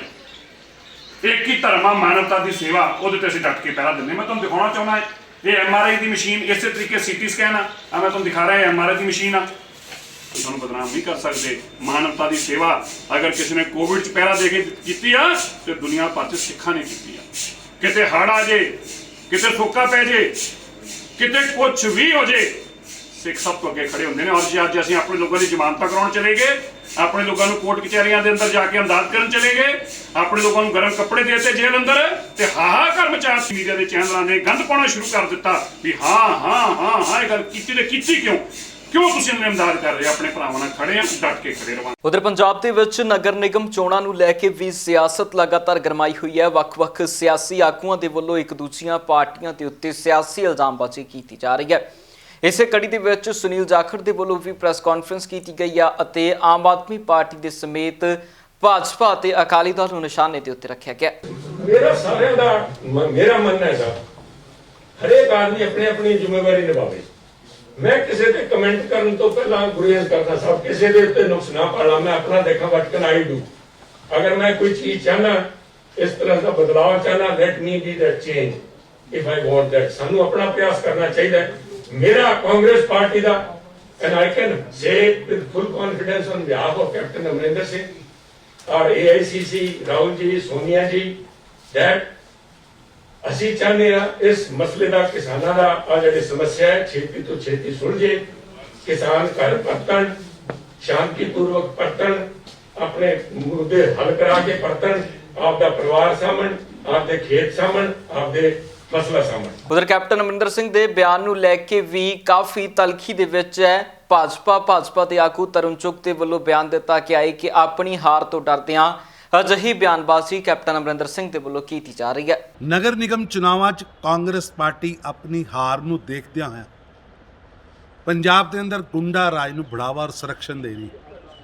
ਕੈਪਟਨ ਸਾਹਿਬ ਦਾ ਭਾਰਤੀ ਜਨਤਾ ਪਾਰਟੀ ਦੇ ਖਿਲਾਫ ਜਿਹੜਾ ਬਿਆਨ ਹੈ, ਹਤਾਸ਼ਾ ਔਰ ਨਿਰਾਸ਼ਾ ਨਾਲ ਭਰਿਆ ਹੈ। ਮਾਨਸਿਕ ਕੰਠਤਾ ਦੇ ਨਾਲ ਉਹਨਾਂ ਨੇ ਬਿਆਨ ਦਿੱਤਾ ਹੈ, ਕੈਪਟਨ ਸਾਹਿਬ, ਭਾਰਤੀ ਜਨਤਾ ਪਾਰਟੀ ਤੁਹਾਡੇ ਔਰ ਮੇਰੇ ਜਨਮ ਤੋਂ ਪਹਿਲਾਂ ਪੰਜਾਬ 'ਚ ਕੰਮ ਕਰ ਰਹੀ ਹੈ ਔਰ ਕੈਰੋ ਸ਼ਾਹੀ, ਗਿਆਨੀ ਜੈਲ ਸਿੰਘ, ਇੰਦਰਾ ਗਾਂਧੀ ਦਾ ਆਪਾਤਕਾਲ, ਐਮਰਜੈਂਸੀ ਦੀਆਂ ਜੇਲਾਂ ਭਾਰਤੀ ਜਨਤਾ ਪਾਰਟੀ ਨੂੰ ਰੋਕ ਨਹੀਂ ਸਕੀਆਂ ਔਰ ਦੂਜੀਆਂ ਪਾਰਟੀਆਂ ਨੂੰ ਦਬਾਉਣ ਦੀ, ਕੁਚਲਣ ਦੀ ਮਾਨਸਿਕਤਾ ਤੋਂ ਬਾਹਰ ਆਓ। ਭਾਰਤੀ ਜਨਤਾ ਪਾਰਟੀ ਲੋਕਤਾਂਤਰਿਕ ਪਾਰਟੀ ਹੈ। ਤੁਸੀਂ ਲੋਕਤਾਂਤਰਿਕ ਤਰੀਕਿਆਂ ਦੇ ਨਾਲ ਕੰਮ ਕਰੋ। ਅਸਮਾਜਿਕ ਤੱਤਾਂ ਨੂੰ, ਕਿਸਾਨਾਂ ਦੇ ਚੋਲੇ ਪਾ ਕੇ ਕਿਸਾਨ ਅੰਦੋਲਨ ਨੂੰ ਬਦਨਾਮ ਨਾ ਕਰੋ ਔਰ ਭਾਰਤੀ ਜਨਤਾ ਪਾਰਟੀ ਦੀ ਜਿਹੜੀ ਲੋਕਤਾਂਤਰਿਕ ਰਾਈਟ ਹੈ, ਆਪਣਾ ਪਕਸ਼ ਰੱਖਣ ਦਾ ਰਾਈਟ ਹੈ, ਇਹ ਕਿਹੜੀ ਡੈਮੋਕ੍ਰੇਸੀ ਅਸੀਂ ਲੀਡ ਕਰ ਰਹੇ ਹਾਂ ਪੰਜਾਬ 'ਚ, ਜਿਸ ਡੈਮੋਕ੍ਰੇਸੀ 'ਚ ਇੱਕ ਨੈਸ਼ਨਲ ਪੋਲੀਟੀਕਲ ਪਾਰਟੀ ਆਪਣਾ ਕੰਮ ਨਹੀਂ ਕਰ ਸਕਦੀ। ਇਹ ਵਿਅਕਤੀ ਦੀ ਆਜ਼ਾਦੀ ਤੇ ਹਮਲਾ ਨਹੀਂ ਹੈ। ਉਧਰ ਲਾਲ ਕਿਲੇ ਦੇ ਵਿੱਚ ਵਾਪਰੀ ਘਟਨਾ ਨੂੰ ਲੈ ਕੇ ਦੀਪ ਸਿੱਧੂ ਦੇ ਗ੍ਰਿਫਤਾਰ ਹੋਣ ਤੋਂ ਬਾਅਦ ਇੱਕ ਹੋਰ ਗ੍ਰਿਫਤਾਰੀ ਦਿੱਲੀ ਪੁਲਿਸ ਦੇ ਵੱਲੋਂ ਪਾਈ ਗਈ ਹੈ, ਜੋ ਹੈ ਇਕਬਾਲ ਸਿੰਘ ਦੀ। ਇਕਬਾਲ ਸਿੰਘ ਨੂੰ ਦਿੱਲੀ ਪੁਲਿਸ ਦੇ ਵੱਲੋਂ ਹੁਸ਼ਿਆਰਪੁਰ ਤੋਂ ਗ੍ਰਿਫਤਾਰ ਕੀਤਾ ਗਿਆ ਹੈ। ਦੱਸਦੀ ਕਿ ਇਕਬਾਲ ਸਿੰਘ ਦੇ ਉੱਤੇ ਵੀ 26 ਜਨਵਰੀ ਵਾਲੀ ਘਟਨਾ ਦੇ ਦੌਰਾਨ ਹੰਗਾਮਾ ਕਰਨ ਦਾ ਇਲਜ਼ਾਮ ਹੈ। ਦੱਸਦੀ ਕਿ ਇਕਬਾਲ ਸਿੰਘ ਦੇ ਪਰਿਵਾਰ ਦੇ ਵਿੱਚ ਉਸ ਦੀਆਂ 2 ਬੇਟੀਆਂ, ਪਤਨੀ ਸਮੇਤ ਮਾਤਾ-ਪਿਤਾ ਮੌਜੂਦ ਨੇ, ਜਿਨ੍ਹਾਂ ਦਾ ਕਹਿਣਾ ਹੈ ਕਿ ਸਾਡੇ ਪਰਿਵਾਰ ਦੇ ਵਿੱਚੋਂ ਕਮਾਉਣ ਵਾਲਾ ਸਹਾਰਾ ਸਿਰਫ ਇਕਬਾਲ ਸਿੰਘ ਹੈ। ਅੰਕਲ ਜੀ ਕੀ ਨਾਮ ਹੈ ਜੀ ਤੁਹਾਡਾ? ਸਰਦਾਰ ਸਿੰਘ ਜੀ। ਇਕਬਾਲ ਸਿੰਘ ਜੀ ਕੀ ਲੱਗਦੇ ਜੀ? ਲੜਕਾ। ਠੀਕ ਹੈ। ਇਹ ਤੁਹਾਨੂੰ ਪਤਾ ਉਹਨਾਂ ਦੀ ਗ੍ਰਿਫਤਾਰੀ ਹੋਈ ਹੈ ਕੱਲ ਜੀ? ਉਹ ਤਾਂ ਇਹ ਤੁਹਾਨੂੰ ਦੱਸਿਆ ਹੁਣ ਦੱਸ ਕੇ ਗਏ ਨਾ, ਟੀਵੀ ਤੇ ਆਇਆ ਜੀ। ਸਾਡੇ ਤਾਂ ਟੀਵੀ ਹੈ ਨਹੀਂ ਨਾ ਜੀ ਜੀ। ਹੁਣ ਅਸੀਂ ਕੋਈ ਕੰਮ ਨਹੀਂ ਕਰਦੇ, ਵਿਹਲੇ ਹੈਗੇ ਆ, ਬੈਠੇ ਆ ਘਰ। ਕੰਮ ਹੀ ਕਰਦੇ ਜੀ ਇਕਬਾਲ ਜੀ? ਇਕਬਾਲ ਸਿੰਘ ਕਥਾ ਕਰਦਾ ਨਾ, ਜਿੱਥੇ ਕਿਸੇ ਬੁਲਾ ਰਿਹਾ ਗੁਰਦੁਆਰੇ ਉੱਥੇ ਕਥਾ ਕਰ ਰਿਹਾ। ਪੱਕੀ ਨੌਕਰੀ ਕੋ ਨਹੀਂ। ਕੋਈ ਪਹਿਲਾਂ ਤਾਂ ਨਹੀਂ ਕੋਈ ਇਦਾਂ ਦਾ ਮਾਮਲਾ ਹੈਗਾ ਜੀ? ਨਾ ਹੁਣ ਗਈ ਹੈ ਤੁਹਾਡੇ ਅੱਗੇ ਅੱਗੇ। ਠੀਕ ਹੈ ਜੀ। ਅਸਲੇਮ ਟਾਪਰੀ ਵਾਲੀ ਕੀ ਪੁੱਛਗਿੱਛ ਕਰਕੇ ਗਏ ਨੇ ਜੀ? ਇਹ ਪੁੱਛਦੇ ਸੀ, ਮੈਂ ਕਿਹਾ ਵੀ ਸਾਨੂੰ ਤਾਂ ਦੱਸਿਆ ਕੋਈ ਨਹੀਂ, ਅਸੀਂ ਤਾਂ ਸੁੱਤੇ ਹੋਏ ਸੀ। ਉਹ ਚਲੇਗਾ, ਦੋਵੇਂ ਜੀ ਚਲੇਗਾ। ਬੱਚੇ ਵੀ ਨੇ ਜੀ ਇਕਬਾਲ ਜੀ ਦੇ? ਬੱਚੇ ਆ 2 ਗੁੱਡੀਆਂ ਨੇ। ਠੀਕ ਹੈ। ਇੱਕ 10ਵੀਂ ਪੜ੍ਹਦੀ ਹੈ, ਇੱਕ 14ਵੀਂ ਪੜ੍ਹਦੀ। ਕੀ ਅਪੀਲ ਕਰਨਾ ਚਾਹੋਗੇ ਜੀ ਸਰਕਾਰ ਨੂੰ? ਅਸੀਂ ਤਾਂ ਕਹਿੰਦੇ ਬਾਬਾ ਮਿਹਰ ਕਰੇ, ਉਹਨੂੰ ਘਰ ਭੇਜ ਦੇਵੇ, ਹੋਰ ਕੀ। ਹੁਣ ਘਰ ਭੇਜ ਦਿਓ, ਘਰ ਦੇ ਬੜੇ ਪਰੇਸ਼ਾਨ ਨੇ। ਤੁਹਾਨੂੰ ਪਤਾ ਹੁਣ ਅਸੀਂ ਕੋਈ ਕੰਮ ਨਹੀਂ ਕਰ ਸਕਦੇ, ਉਹਦੇ ਸਿਰ ਤੇ ਬੱਚੇ ਵੀ ਦੁਖੀ ਹੋਏ ਪਏ, ਰੋਂਦੇ ਫਿਰਦੇ ਨੇ। ਜੀ ਜੀ। ਹੋਰ ਬੱਚੀਆਂ ਰੋਂਦੀਆਂ ਫਿਰਦੀਆਂ ਨੇ, ਅਸੀਂ ਵੀ ਬੜੇ ਦੁਖੀ ਹੋਏ ਪਏ ਹਾਂ। ਉਹਨਾਂ ਦੇ ਸਿਰ ਤੇ ਹੀ ਰੋਟੀ ਖਾਣੀ ਹੈ, ਅਸੀਂ ਕੋਈ ਕੰਮ ਨਹੀਂ ਕਰ ਸਕਦੇ। ਰੋਟੀ ਖਾਂਦੇ ਪਏ ਹਾਂ ਤੇ ਉਹਨੂੰ ਹੀ ਤੁਸੀਂ ਨਾ ਤੰਗ ਕਰੋ। ਦੇਖੋ, ਜਦੋਂ ਦੇਸ਼ ਦਾ ਝੰਡੇ ਦਾ 26 ਜਨਵਰੀ ਨੂੰ ਅਪਮਾਨ ਹੋਇਆ, ਦੇਸ਼ ਭਰ ਤੋਂ ਛੱਡ ਕੇ ਵਿਦੇਸ਼ਾਂ ਦੇ ਵਿੱਚ ਬੇਇੱਜ਼ਤੀ ਹੋਈ, ਸਿਰ ਨੀਵਾਂ ਹੋਇਆ। ਜੇ ਅਸੀਂ ਆਪਣੇ ਤਿਰੰਗੇ ਝੰਡੇ ਦਾ ਜਿਹਨੂੰ ਅਸੀਂ ਆਪਣਾ ਆਨ ਮਾਨ ਤੇ ਸ਼ਾਨ ਤੇ ਆਪਣੀ ਜ਼ਿੰਦਗੀ ਤੋਂ ਵੱਧ ਸਮਝਦੇ ਹਾਂ, ਉਹਦਾ ਸਨਮਾਨ ਨਹੀਂ ਕਰ ਸਕਦੇ, ਤੇ ਜਿਹੜੇ ਵੀ ਬੰਦੇ ਦੇਸ਼ ਦਰੋਹੀ ਜਿਨ੍ਹਾਂ ਨੇ ਉਹਦਾ ਸਨਮਾਨ ਨਹੀਂ ਕੀਤਾ ਤੇ ਉਹਨਾਂ ਨੂੰ ਫੜਿਆ ਗਿਆ ਹੈਗਾ। ਤੇ ਮੈਨੂੰ ਲੱਗਦਾ ਹੈਗਾ ਕਿ ਆ ਜਿਹੜੀ ਗ੍ਰਿਫਤਾਰੀਆਂ ਹੋਈਆਂ ਨੇ ਆ ਲੇਟ ਹੋਈਆਂ ਨੇ, ਪਰ ਸ਼ਾਇਦ ਕੋਈ ਪੋਲੀਟੀਕਲ ਸ਼ਕਤੀਆਂ ਉਹਨਾਂ ਨੂੰ ਬਚਾ ਰਹੀਆਂ ਸੀਗੀਆਂ। ਗ੍ਰਿਫਤਾਰੀਆਂ ਹੋਈਆਂ ਨੇ, ਸੱਚ ਉਜਾਗਰ ਹੋਏਗਾ ਕਿ ਇਹਦੇ ਪਿੱਛੇ ਕਿਹੜੀਆਂ ਵਿਦੇਸ਼ੀ ਤਾਕਤਾਂ ਸੀਗੀਆਂ ਜਿਨ੍ਹਾਂ ਨੇ ਦੇਸ਼ ਦਾ ਐਡਾ ਵੱਡਾ ਅਪਮਾਨ ਕੀਤਾ। ਮੋਰਚੇ ਦੇ ਵਿੱਚ ਆਮ ਲੋਕਾਂ ਦੇ ਵੱਲੋਂ ਵੱਖੋ ਵੱਖਰੀਆਂ ਸੇਵਾਵਾਂ ਨਿਭਾਈਆਂ ਜਾਂਦੀਆਂ ਨੇ। ਇਸੇ ਦੇ ਦਰਮਿਆਨ ਦਿੱਲੀ ਅੰਦੋਲਨ ਦੇ ਵਿੱਚ ਬੈਠੇ ਕਿਸਾਨਾਂ ਦੀ ਸਿਹਤ ਦਾ ਧਿਆਨ ਰੱਖਣ ਦੇ ਲਈ ਡਾਕਟਰਾਂ ਦੀਆਂ ਟੀਮਾਂ ਵੀ ਮੌਜੂਦ ਸਨ, ਜੋ ਆਪਣੇ ਆਪ ਅੰਦੋਲਨ ਦੇ ਵਿੱਚ ਪਹੁੰਚੀਆਂ ਸਨ। ਇਹਨਾਂ ਡਾਕਟਰੀ ਟੀਮਾਂ ਦੇ ਵੱਲੋਂ ਵੀ ਪ੍ਰੈਸ ਕਾਨਫਰੰਸ ਕੀਤੀ ਗਈ ਹੈ। ਉਹਨਾਂ ਨੇ ਦਿੱਲੀ ਪੁਲਿਸ ਦੇ ਉੱਤੇ ਗੰਭੀਰ ਇਲਜ਼ਾਮ ਲਾਏ ਨੇ। ਉਹਨਾਂ ਦਾ ਕਹਿਣਾ ਹੈ ਕਿ ਜੋ ਕੁਝ 26 ਜਨਵਰੀ ਤੋਂ ਬਾਅਦ ਉੱਥੇ ਵਾਪਰਿਆ, ਉਸ ਦਰਮਿਆਨ ਪੁਲਿਸ ਦੇ ਵੱਲੋਂ ਡਾਕਟਰਾਂ ਦੇ ਉੱਤੇ ਵੀ ਤਸ਼ੱਦਦ ਕੀਤਾ ਗਿਆ। ਕੀ ਕੁਝ ਕਹਿ ਰਹੇ ਨੇ ਇਹ ਡਾਕਟਰ ਜਿਨ੍ਹਾਂ ਦੇ ਵੱਲੋਂ ਪ੍ਰੈਸ ਕਾਨਫਰੰਸ ਕੀਤੀ ਗਈ ਆ, ਸੁਣਦੇ ਹਾਂ।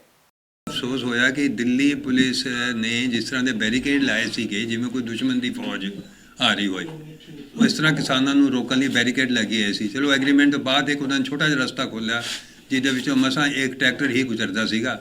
ਉਸ ਤੋਂ ਬਾਅਦ ਫਿਰ ਤੈਅਸ਼ੁਦਾ ਰੂਟ ਉਹਨਾਂ ਨੇ ਦਿੱਤਾ। ਜਿੱਥੇ ਅਸੀਂ ਟਿਕਰੀ ਬਾਰਡਰ 'ਤੇ ਸੀਗੇ, ਉੱਥੇ ਸਾਰੇ ਟਰੈਕਟਰ ਜੋ ਹੈ ਠੀਕ ਰੂਟ 'ਤੇ ਹੀ ਜਾ ਰਹੇ ਸੀਗੇ। ਸਿਰਫ 6-7 ਟਰੈਕਟਰ ਸੀ ਜੋ ਕਿ ਸਿੱਧੇ ਚਲੇ ਗਏ, ਉਹਨਾਂ ਦੇ ਉੱਪਰ ਫਿਰ ਤਸ਼ੱਦਦ ਹੋਇਆ। ਤੇ ਸਾਡੀ ਜਿਹੜੀ ਮੈਡੀਕਲ ਟੀਮ ਸੀ, ਅਸੀਂ ਉੱਥੇ ਖੜੇ, ਇਹ ਜੋ ਸਾਡੇ ਕੋਲ ਆਏ ਲੋਕ ਇਹਦੇ ਟੀਅਰ ਗੈਸ ਸ਼ੈਲਸ ਦੇ ਨਾਲ ਉਹਨਾਂ ਦੇ ਹੱਥ ਗਏ ਸੀ। ਇੱਕ ਦੇ ਉੱਪਰ ਟਰੈਕਟਰ ਨਿਕਲ ਗਿਆ ਸੀਗਾ, ਉਹ ਵੀ ਫੱਟੜ ਸੀਗਾ, ਉਹਨਾਂ ਨੂੰ ਇਮਦਾਦ ਦਿੱਤੀ। ਬਾਅਦ 'ਚ ਫਿਰ ਅਸੀਂ ਟਰੈਕਟਰ ਮਾਰਚ ਵਿੱਚ ਵੀ ਹੋਏ ਸ਼ਾਮਿਲ। ਲੇਕਿਨ ਅਫਸੋਸ ਹੈ ਕਿ ਪੁਲਿਸ ਕੋਲ ਆਪਣੇ ਸਟਾਫ ਲਈ ਵੀ ਕੋਈ ਐਂਬੂਲੈਂਸ ਨਹੀਂ ਸੀ। ਸਰਕਾਰ ਨੇ ਉੱਥੇ ਲੋਕਾਂ ਲਈ ਕੋਈ ਜੋ ਹੈ ਸਹਾਇਤਾ ਲਈ ਕੋਈ ਮੈਡੀਕਲ ਏਡ ਨਹੀਂ ਦਿੱਤੀ ਹੋਈ। ਅਸੀਂ ਹਰ ਹਫਤੇ 2 ਦਿਨ ਲਈ ਉੱਥੇ ਜਾਂਦੇ ਹਾਂ, ਕਦੇ ਟਿਕਰੀ ਬਾਰਡਰ, ਕਦੇ ਸਿੰਘੂ ਬਾਰਡਰ, ਤੇ ਹੁਣ ਅਸੀਂ ਗਾਜੀਪੁਰ ਬਾਰਡਰ ਵੀ ਜਾਵਾਂਗੇ। ਡਾਕਟਰਸ ਵੱਲੋਂ ਜਿਸ ਤਰ੍ਹਾਂ ਡਾਕਟਰ ਮਿੱਤਰਾ IDPD ਵੱਲੋਂ ਉਹਦੇ ਨਾਲ ਐਸੋਸੀਏਸ਼ਨ ਕਰਕੇ ਜਿੰਨੀਆਂ ਵੀ ਅਸੀਂ ਸਿਹਤ ਮਹਿਕਮੇ ਨਾਲ ਡਾਕਟਰ ਸੀਗੇ, ਅਸੀਂ ਆਪਸ ਵਿੱਚ ਵੀ ਕੋਆਰਡੀਨੇਟ ਕਰ ਰਹੇ ਸੀ, ਫਾਰਮਰਸ ਨਾਲ ਵੀ ਕੋਆਰਡੀਨੇਟ ਕਰ ਰਹੇ ਸੀ, ਔਰ ਦਿੱਲੀ ਗਵਰਨਮੈਂਟ ਦੀ ਜਿਹੜੀ ਪੁਲਿਸ ਪ੍ਰਸ਼ਾਸਨ ਹੈ ਉਹਦੇ ਨਾਲ ਵੀ ਕੋਆਰਡੀਨੇਟ ਕਰ ਰਹੇ ਸੀ। ਤੇ 26 ਜਨਵਰੀ ਨੂੰ ਜੋ ਉੱਥੇ ਹੋਇਆ, ਸਭ ਤੋਂ ਪਹਿਲਾਂ ਤਾਂ ਐਜ਼ ਡਾਕਟਰਸ ਅਸੀਂ ਉਹਨੂੰ ਵਾਇਲੈਂਸ ਨੂੰ ਕੰਡੈਮ ਕਰਦੇ ਹਾਂ। ਕਿਸੇ ਕਿਸਮ ਦੀ ਵਾਇਲੈਂਸ ਨਹੀਂ ਹੋਣੀ ਚਾਹੀਦੀ, because we consider violence as a disease. ਮੈਂ ਉਹਦਾ ਆਈ ਵਿਟਨੈਸ ਹਾਂ, ਕਿਉਂਕਿ ਮੇਰੀ ਐਂਬੂਲੈਂਸ ਉੱਥੇ ਸੀ। ਮੇਰੀ ਐਂਬੂਲੈਂਸ ਵੀ ਸਮੈਸ਼ ਕੀਤੀ ਪੁਲਿਸ ਵਾਲਿਆਂ ਨੇ, ਔਰ ਮੇਰੇ ਵੀ ਸੱਟਾਂ ਲੱਗੀਆਂ ਉਹਦੇ ਵਿੱਚ ਜਦੋਂ ਮੈਂ ਕਿਸੇ ਇੰਜਰਡ ਬੰਦੇ ਨੂੰ ਏਡ ਦੇ ਰਿਹਾ ਸੀ। ਹਾਲਾਂਕਿ ਅਸੀਂ ਪੁਲਿਸ ਵਾਲਿਆਂ ਨੂੰ ਔਰ ਫਾਰਮਰਸ ਨੂੰ, ਜਿਹੜਾ ਵੀ ਉੱਥੇ ਬੰਦਾ ਇੰਜਰਡ ਸੀਗਾ, ਅਸੀਂ ਸਭ ਨੂੰ ਏਡ ਦੇ ਰਹੇ ਸੀ। ਸਾਡਾ ਭਾਈ ਕਨਈਆ ਵਾਲਾ ਮਿਸ਼ਨ ਹੈ। ਤੇ ਸਭ ਤੋਂ ਜਿਹੜੀ ਮਾੜੀ ਗੱਲ ਹੈ, ਜਿਹੜੀ ਮੈਂ ਕੰਡੈਮ ਕਰਨਾ ਚਾਹੁੰਦਾ, ਕਿ ਉਹਨਾਂ ਨੇ ਮੈਡੀਕਲ ਟੀਮਸ ਦੇ ਉੱਤੇ ਵੀ ਜਿਹੜੀ ਵਾਇਲੈਂਸ ਹੋਈ, ਮੇਰੇ 'ਤੇ ਵੀ ਹੋਈ, ਸਾਡੀ ਟੀਮਾਂ 'ਤੇ ਵੀ ਹੋਈ, ਹੋਈ, ਲੇਕਿਨ ਟਿੱਕਰੀ ਵਿੱਚ ਉਹ ਬਹੁਤ ਜ਼ਿਆਦਾ ਹੋਈ, ਉੱਥੇ ਫ੍ਰੈਕਚਰ ਵੀ ਹੋਏ। ਉਧਰ ਪੂਰੇ ਦੇਸ਼ ਦੇ ਵਿੱਚ ਵੱਖ-ਵੱਖ ਜਗ੍ਹਾ ਦੇ ਉੱਤੇ ਮਹਾ ਪੰਚਾਇਤਾਂ ਬੁਲਾਈਆਂ ਜਾ ਰਹੀਆਂ ਨੇ, ਜਿਸ ਦੇ ਵਿੱਚ ਕੇਂਦਰ ਸਰਕਾਰ ਦੇ ਖਿਲਾਫ ਨਾਅਰੇਬਾਜ਼ੀ ਹੁੰਦੀ ਹੈ ਅਤੇ ਇਸ ਚੱਲ ਰਹੇ ਸੰਘਰਸ਼ ਨੂੰ ਤੇਜ਼ ਕਰਨ ਦੀਆਂ ਵੀ ਗੱਲਾਂ ਹੁੰਦੀਆਂ ਨੇ। ਅਜਿਹੇ ਦੇ ਤਹਿਤ ਪੰਜਾਬ ਦੇ ਰੂਪਨਗਰ ਦੇ ਵਿੱਚ ਅਤੇ ਰਾਜਸਥਾਨ ਦੇ ਵਿੱਚ ਦੋਹਾਂ ਜਗ੍ਹਾ ਦੇ ਉੱਤੇ ਵੱਡੀਆਂ ਮਹਾ ਪੰਚਾਇਤਾਂ ਕੀਤੀਆਂ ਗਈਆਂ ਨੇ। ਰਾਜਸਥਾਨ ਦੀ ਇਸ ਵੱਡੇ ਇਕੱਠ ਵਾਲੀ ਮਹਾ ਪੰਚਾਇਤ ਦੇ ਵਿੱਚ ਸਚਿਨ ਪਾਇਲਟ ਨੇ ਇਸ ਪੰਚਾਇਤ ਦੀ ਅਗਵਾਈ ਕੀਤੀ ਹੈ ਤੇ ਇਸ ਦੇ ਵਿੱਚ ਲੋਕਾਂ ਨੂੰ ਸੰਬੋਧਨ ਕੀਤਾ ਹੈ ਅਤੇ ਅੰਦੋਲਨ ਦੇ ਵਿੱਚ ਜੁੜਨ ਦੀ ਗੱਲ ਆਖੀ ਹੈ। ਉਧਰ ਰੂਪਨਗਰ ਦੇ ਵਿੱਚ ਵੀ ਇੱਕ ਮਹਾ ਪੰਚਾਇਤ ਕੀਤੀ ਗਈ, ਜਿਸ ਦਰਮਿਆਨ ਕੇਂਦਰ ਸਰਕਾਰ ਦੇ ਖਿਲਾਫ ਨਾਅਰੇਬਾਜ਼ੀ ਹੋਈ ਅਤੇ ਅੰਦੋਲਨ ਦੇ ਵਿੱਚ ਪਹੁੰਚਣ ਦਾ ਐਲਾਨ ਕੀਤਾ ਗਿਆ। ਪੰਚਾਇਤਾਂ ਦੇ ਸਹਿਯੋਗ ਨਾਲ ਮਹਾ ਪੰਚਾਇਤ ਦੀ ਜੋ ਸ਼ੁਰੂਆਤ ਕੀਤੀ ਗਈ ਹੈ ਰੋਪੜ ਜ਼ਿਲ੍ਹੇ ਦੇ ਵਿੱਚ, ਜ਼ਿਲ੍ਹੇ ਭਰ ਦੀਆਂ 600 ਤੋਂ ਵੱਧ ਪੰਚਾਇਤਾਂ ਨੇ ਇਕੱਠੇ ਹੋ ਕੇ ਦੁਬਾਰਾ ਇਹ ਸੰਘਰਸ਼ ਨੂੰ ਹੋਰ ਬੁਲੰਦੀਆਂ ਤੇ ਪਹੁੰਚਾਉਣ ਦੇ ਲਈ ਦਾ ਬੀੜਾ ਚੁੱਕਿਆ। ਬਲਾਕ ਪੱਧਰ ਤੇ ਸਾਰੀਆਂ ਹੀ ਪੰਚਾਇਤਾਂ ਨੂੰ ਇਕੱਤਰ ਕਰਕੇ ਜਾਗਰੂਕ ਕਰਕੇ ਇਹਦੇ ਵਿੱਚ ਪੰਚਾਇਤਾਂ ਤੋਂ ਇਲਾਵਾ ਹਰ ਪ੍ਰਕਾਰ ਦੀਆਂ ਜਥੇਬੰਦੀਆਂ, ਮਜ਼ਦੂਰ ਜਥੇਬੰਦੀਆਂ, ਵਪਾਰੀ ਜਥੇਬੰਦੀਆਂ, ਆੜਤੀ, ਮਜ਼ਦੂਰ, ਅਧਿਆਪਕ ਜਥੇਬੰਦੀਆਂ, ਹਰ ਖੇਤਰ ਦੇ ਵਿੱਚੋਂ ਜਿੰਨੇ ਵੀ ਲੋਕੀ ਹਨ, ਹਰ ਵਰਗ ਦੇ ਲੋਕੀ ਇਸ ਮਹਾ ਪੰਚਾਇਤ ਸ਼ਾਮਲ ਹੋਣਗੇ ਅਤੇ ਜੋ ਦਿੱਲੀ ਵਿਖੇ ਮੋਰਚਾ ਕਾਲੇ ਕਾਨੂੰਨਾਂ ਨੂੰ ਰੱਦ ਕਰੀ ਚੱਲ ਰਿਹਾ ਉਸ ਦੀ ਕਾਮਯਾਬੀ ਦੇ ਲਈ ਪੂਰਾ ਜ਼ੋਰ ਲਾਉਣਗੇ ਔਰ ਉਦੋਂ ਤੱਕ ਇਹ ਮੋਰਚਾ ਬੁਲੰਦ ਰਹੇਗਾ ਜਦੋਂ ਤੱਕ ਤਿੰਨੇ ਜੋ ਕਾਲੇ ਕਾਨੂੰਨ ਹੈ ਕੇਂਦਰ ਸਰਕਾਰ ਵੱਲੋਂ ਉਹ ਰੱਦ ਨਹੀਂ ਕੀਤੇ ਜਾਂਦੇ। ਦੇਖੋ, ਪ੍ਰਧਾਨ ਮੰਤਰੀ ਸਾਹਿਬ ਦਾ ਸੰਸਦ ਦੇ ਵਿੱਚ ਜੋ ਰਾਸ਼ਟਰਪਤੀ ਦੇ ਭਾਸ਼ਣ ਤੋਂ ਬਾਅਦ ਉਹਨਾਂ ਨੇ ਸੰਬੋਧਨ ਕੀਤਾ ਦੇਸ਼ ਨੂੰ, ਉਹ ਬੜਾ ਮੰਦਭਾਗਾ, ਖਾਸ ਕਰ ਉਸ ਵਰਗ ਦੇ ਲਈ ਜਿਹੜਾ ਲਗਾਤਾਰ ਸੜਕਾਂ ਤੇ ਹੈ, ਦੇਸ਼ ਦੇ ਲਈ ਲੜ ਰਿਹਾ, ਵਪਾਰੀ ਦੇ ਲਈ ਲੜ ਰਿਹਾ, ਦੇਸ਼ ਦੇ ਆਵਾਮ ਦੇ ਲਈ ਲੜ ਰਿਹਾ ਹੈ। ਉਹਨਾਂ ਨੂੰ ਪਰਜੀਵੀ ਕਹਿਣਾ, ਅੰਦੋਲਨਜੀਵੀ ਕਹਿਣਾ ਬਹੁਤ ਮੰਦਭਾਗੀ ਗੱਲ ਹੈ ਔਰ ਇਸ ਗੱਲ ਤੋਂ ਪ੍ਰਧਾਨ ਮੰਤਰੀ ਸਾਹਿਬ ਨੂੰ ਮਾਫੀ ਮੰਗਣੀ ਚਾਹੀਦੀ ਹੈ ਸਦਨ ਦੇ ਵਿੱਚ ਹੀ ਦੇਸ਼ਵਾਸੀਆਂ ਤੋਂ। ਕਿਸਾਨੀ ਅੰਦੋਲਨ ਦੇ ਵਿੱਚ ਹਰ ਕੋਈ ਆਪੋ ਆਪਣੇ ਪੱਧਰ ਦੇ ਉੱਤੇ ਆਪੋ ਆਪਣੇ ਤਰੀਕੇ ਦੇ ਨਾਲ ਯੋਗਦਾਨ ਪਾਉਣ ਦੀਆਂ ਕੋਸ਼ਿਸ਼ਾਂ ਕਰ ਰਿਹਾ ਹੈ। 70 ਸਾਲਾਂ ਬਜ਼ੁਰਗ ਅਵਤਾਰ ਕੌਰ ਦੇ ਵੱਲੋਂ ਵੀ ਆਪਣਾ ਯੋਗਦਾਨ ਇਸ ਕਿਸਾਨੀ ਸੰਘਰਸ਼ ਦੇ ਵਿੱਚ ਘਰ ਦੇ ਵਿੱਚ ਬੈਠ ਕੇ ਪਾਇਆ ਜਾ ਰਿਹਾ ਹੈ। ਇਸ ਬਜ਼ੁਰਗ ਦੇ ਵੱਲੋਂ ਖੁਦ ਕਿਸਾਨੀ ਝੰਡੇ ਦੇ ਸਮੇਤ ਵੱਖੋ ਵੱਖਰੇ ਝੰਡੇ ਤਿਆਰ ਕੀਤੇ ਜਾਂਦੇ ਨੇ ਤਾਂ ਜੋ ਕਿਸਾਨੀ ਸੰਘਰਸ਼ ਦੇ ਵਿੱਚ ਬੈਠੇ ਨੌਜਵਾਨਾਂ ਅਤੇ ਆਮ ਲੋਕਾਂ ਨੂੰ ਪੈਸੇ ਦੇ ਕੇ ਝੰਡੇ ਨਾ ਖਰੀਦਣੇ ਪੈਣ, ਕਿਉਂਕਿ ਲਗਾਤਾਰ ਅਜਿਹੀਆਂ ਖਬਰਾਂ ਵੀ ਸਾਹਮਣੇ ਆਈਆਂ ਸੀ ਕਿ ਝੰਡੇ ਕਾਫੀ ਮਹਿੰਗੇ ਮੁੱਲ ਦੇ ਉੱਤੇ ਵੇਚੇ ਜਾਂਦੇ ਨੇ, ਜਿਸ ਨੂੰ ਲੈ ਕੇ ਇਸ ਬਜ਼ੁਰਗ ਦੇ ਵੱਲੋਂ ਪਹਿਲ ਕੀਤੀ ਗਈ ਅਤੇ ਘਰ ਦੇ ਵਿੱਚ ਹੀ ਇਸ 70 ਸਾਲਾ ਬਜ਼ੁਰਗ ਦੇ ਵੱਲੋਂ ਝੰਡੇ ਤਿਆਰ ਕੀਤੇ ਜਾ ਰਹੇ ਨੇ। ਝੰਡੀਆਂ ਬਣਾ ਰਹੇ ਹਾਂ ਅਸੀਂ ਵੀ ਬੇਟਾ ਮੇਰਾ ਗਿਆ ਸੀਗਾ ਤੇ ਸੰਘਰਸ਼ ਤੇ, ਪੋਤਾ ਵੀ ਗਿਆ ਸੀਗਾ, ਉੱਥੇ ਹੀ ਉਹਨਾਂ ਨੇ ਫੋਨ ਕੀਤਾ ਵੀ ਇੱਥੇ ਨਾ ਦਾਦੀ ਜੀ ਸਾਨੂੰ ਝੰਡੀਆਂ ਦੀ ਬਹੁਤ ਸ਼ੌਰਟ ਆਉਣ ਡਈ ਸਾਰੇ ਲੋਕਾਂ ਨੂੰ ਤੇ ਮਹਿੰਗੀਆਂ ਵੀ ਬੜੀਆਂ ਦਿੰਦੇ ਤੇ ਕੱਪੜਾ ਬੜਾ ਮਾੜਾ ਹੈ, ਤੇ ਤੁਸੀਂ ਇਹ ਕੰਮ ਕਰ ਸਕਦੇ ਜੇ? ਮੈਂ ਕਿਹਾ ਹਾਂ ਮੈਂ ਕਰ ਸਕਦੀ ਹਾਂ, ਤੇ ਇਹ ਕੱਪੜਾ ਲੈ ਜਾਂਦਾ ਤੇ ਸੀਨੀਆਂ ਸ਼ੁਰੂ ਕਰ ਦਿੱਤੀਆਂ। ਖੁਸ਼ੀ ਸਾਨੂੰ ਤਾਂ ਬਹੁਤ ਖੁਸ਼ੀ ਮਿਲਦੀ, ਤੈਨੂੰ ਪਰਮਾਤਮਾ ਤੰਦਰੁਸਤੀ ਬਖਸ਼ੇ, ਅਸੀਂ ਇਹ ਕੰਮ ਕਰੀ ਜਾਈਏ। ਅਸੀਂ ਫੋਨ ਤੇ ਸਾਨੂੰ ਦੱਸ ਦਿੰਦੇ ਲੋਕੀ ਇੰਨੀਆਂ ਸਾਨੂੰ ਝੰਡੀਆਂ ਚਾਹੀਦੀਆਂ ਤਾਂ ਘਰੋਂ ਆਣ ਕੇ ਲੈ ਜਾਂਦੇ ਆ। ਤੇ ਹੁਣ ਸਾਡੇ ਛਾਪਣ ਖੁਣ ਥੋੜ੍ਹੇ ਕੰਮ ਖਲੋਤਾ, ਛਾਈ ਆਉਣ ਵਾਲੀ ਆ ਤੇ ਛਾਪ ਕੇ ਤੇ ਜਿੰਨੇ ਨੂੰ ਲੋੜ ਉਹ ਲਈ ਜਾਣਗੇ। ਪੰਜਾਬ ਇਸ ਵੇਲੇ ਦੇ ਵਿੱਚ ਫਿਲਹਾਲ ਦੇ ਲਈ ਨਹੀਂ, ਫਿਰ ਮੁੜ ਹਾਜ਼ਰ ਹੁੰਨੇ ਆ ਨਵੀਆਂ ਤੇ ਤਾਜ਼ਾ ਅਪਡੇਟਸ ਦੇ ਨਾਲ। ਤਦ ਤੱਕ ਲਈ ਮੈਨੂੰ ਦਿਓ ਇਜਾਜ਼ਤ, ਬਹੁਤ ਬਹੁਤ ਧੰਨਵਾਦ।